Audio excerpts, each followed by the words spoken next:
Assalamualaikum warahmatullahi wabarakatuh.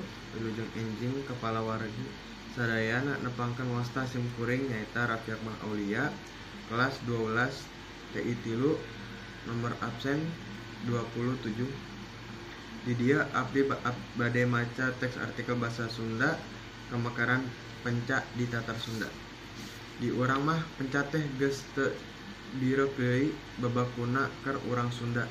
Lamun aya nu hajat nyunatan sok nanggap kendang penca, upama kendang penca geus ditabuh di pakalangan sok aya nu ngibing dipiri ku kendang penca, tarompet jeung kempul. Wirahmana aya nu disebut tepak 2, tepak 3, parere, dan golempang jeung golempang. Seni penca ieu teh aya nu nyebut penca kembang, aya oge nu nyebut penca ibing. Ari penca teh asli milik urang Sunda atawa lain saenyana mah geus lain milik urang Sunda wungkul, tapi geus walatra nyebar di sakuliah Indonesia. Sanajan kitu seni penca memang ti tatar Sunda asalna. Di masyarakat Sunda dipikawanoh rupa-rupa wanda penca aya Cimande, Cikalong, Timbangan, Sera, jeung saha bandar. Kiwari nentengan ukur dipikaresep ku urang Sunda wungkul, tapi oge geus dipikawanoh jeung dipikaresep ku bangsa dengan malah geus nyebar ka sakuliah dunya. Paguron penca dugdeg di saban negara saperti di Australia, Walanda, Jerman Barat, Amerika Serikat, Kanada, Perancis, jeung nagara liana. Naha bangsa dengan bet resepen kena panca sigana bae lantaran dina penca aya 3 unsur nyaeta olahraga, seni, jeung falsafah anu luhur. Ditinggal secara fisik, gerakan penca tangtu bakal nyahatkeun awak urang. Unsur senina bisa katitenan tina gerakan-gerakan nana lalakuan pamarikna jeung cara ngamainkeun pakarangna.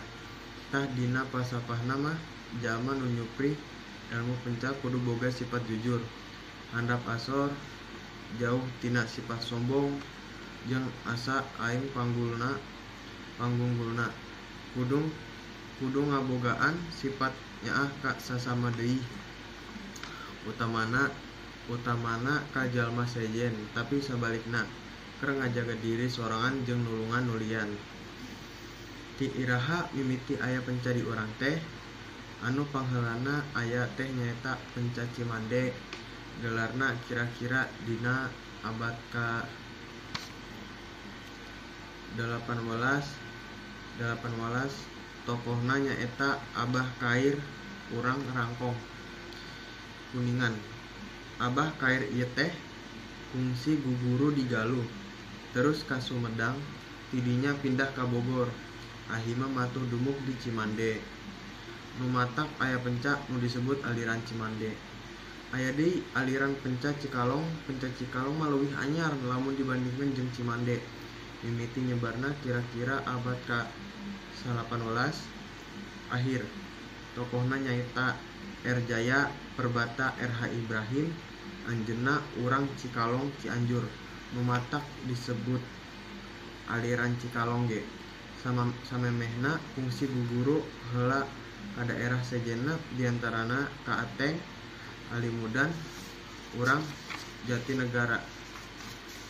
Sakitu wae ti abdi. Wassalamualaikum warahmatullahi wabarakatuh.